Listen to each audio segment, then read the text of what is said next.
Imagine this. A group of pioneers heads out into the wilderness, trying to reclaim their ancestral home. They make it, they build a life, and then, for generations, they just vanish. Today, we're going to uncover the story of this lost colony, a desperate rescue mission, and a kingdom that was pushed right to the very brink. Back in the main city of Zarahemla, all anyone knew was that a man named Ziniph had led a group of people away. And after that, nothing, just silence. Decades passed with no letters, no travelers, not a single word. It was like they had been swallowed whole by the wilderness. Well, finally, the king, Mosiah, decides he can't wait any longer. He puts together a search party, 16 strong men, led by a guy named Ammon, and sends them off to find their long-lost relatives. The huge question hanging over everyone's head was, after all this time, what or who are they even going to find out there? So, Ammon and his men set out, but they're basically walking into this massive, unforgiving wilderness with no map, no GPS, nothing. Their 40-day search is going to push them to their absolute limits. Yeah, this was no weekend trip. For 40 straight days, these 16 men were completely and totally lost. It's actually amazing they didn't just give up and turn back. But on that 40th day, they finally see it, signs of civilization. But this happy reunion they were probably picturing doesn't happen. Not even close. The second Ammon and a few of his men get near the city, they're surrounded, captured, tied up, and thrown into prison. After 40 days of searching, their big reward is a jail cell.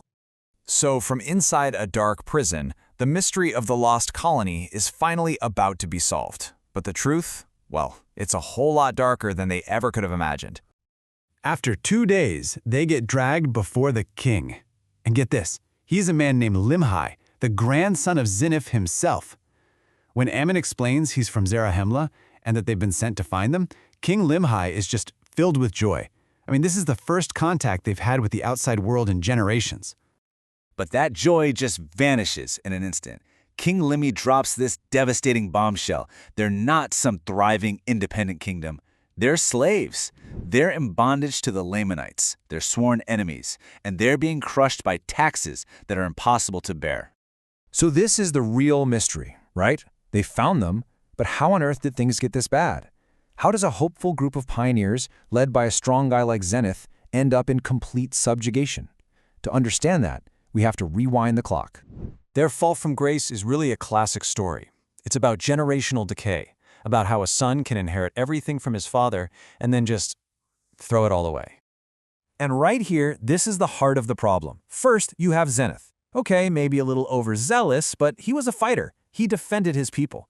Then you have his son Noah. He takes the throne and immediately decides he's not interested in his dad's ways. He's only interested in himself. King Noah's reign was just a masterclass in corruption. He fires the old priests and brings in his buddies.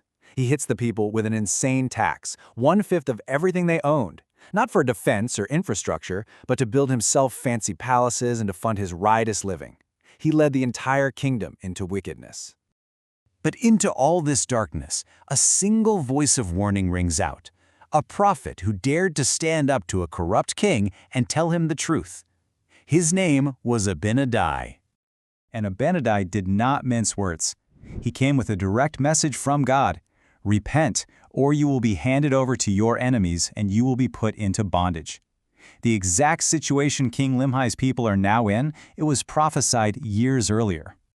So, how did King Noah respond? With pure arrogance. He basically says, "Who is this Abinadi guy to judge me?" His immediate solution isn't to listen or think about it, it's to order the execution of the messenger. When they bring Abinadi in for his final judgment, something incredible happens. As he's giving his last sermon, the Spirit of the Lord comes over him, and his face literally begins to shine. The guards are too afraid to even touch him, as he just powerfully condemns the king and his priests to their faces. In the end, though, the king's anger wins. Abinadi is martyred, burned at the stake.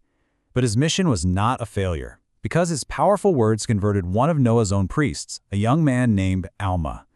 Alma flees for his life, but he writes down every word Abinadi spoke, making sure that the truth wouldn't die. Which brings us right back to the present. We're in that prison cell with King Limhi and Ammon. Abinadi's prophecy came true, down to the letter.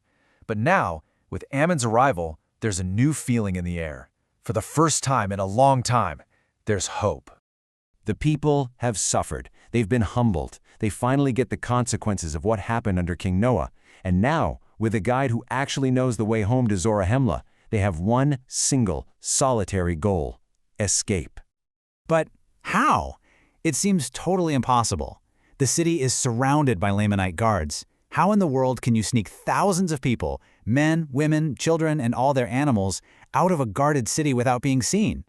This is where a man named Gideon comes up with an absolutely brilliant, audacious plan. First, they'll send the Lamanite guards their final tribute payment, plus a very generous gift of extra wine. Second, they just wait for the guards to get drunk and fall fast asleep. Third, and this is the genius part, they'll lead everyone through a secret, hidden pass by the city's back wall. And finally, under the cover of total darkness, an entire civilization is going to try to disappear into the wilderness. It's a huge gamble, but it works. It works perfectly. The Lamanite guards drink themselves into a stupor, and the entire population just slips away into the night. Ammon leads them on the long journey back through the wilderness, and they are finally reunited with their people in Zarahemla, free at last. It's an incredible story of rescue and redemption. The lost colony is found, they're brought home. But there's one loose thread left hanging. Remember King Noah's wicked priests? The ones who are the real cause of all this suffering? Well, they fled into the wilderness. And their story and the trouble they were about to cause was far from over.